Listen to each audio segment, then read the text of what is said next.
дар деҳаи кало деҳоти қаҳрамо ноҳияи ба номи мир саиди алӣ ҳамадонӣ тавассути ин ҷӯйбор даҳҳо гектар заминаҳои кӯрам обёрӣ мегарданд.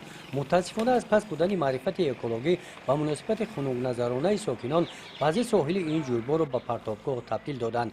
бо мақсади ошкор намудани ин қонунвайронкунӣ ва кашонидани партовҳо ба партовгоҳҳои расмӣ бо пешниҳоди бахши ҳифзи муҳити зист дар ин деҳот бо ҷалби сокинони деҳот моҳи июл аксияҳои тозагии соҳил доир гардиданд.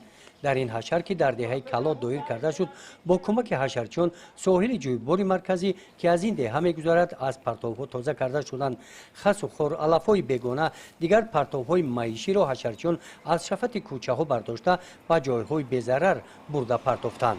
дар ин аксия 62 нафар шаҳрвандони ҳамин деҳа иштирок намуда партовҳои бесӯебро ба партовгоҳи доимӣ кашонида шуд. иштироки мардум нисбат ба солҳои пешина хеле фаъол аст. ҳаракат мекунем ки фаъолнокии шаҳрвандонро бештар намоем. мақсади гузарондани аксия ин тозагии соҳил, тозагии об ва тозагии маҳалро биёр кардан аст.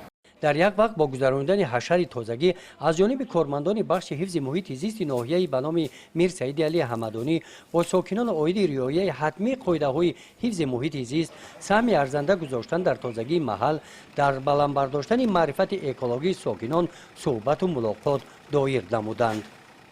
гузориши хоҷа назриев, худойназар зуҳуров аз ноҳияи ба номи мир саиди алӣ ҳамадонӣ барои барномаи иттилоотии Навид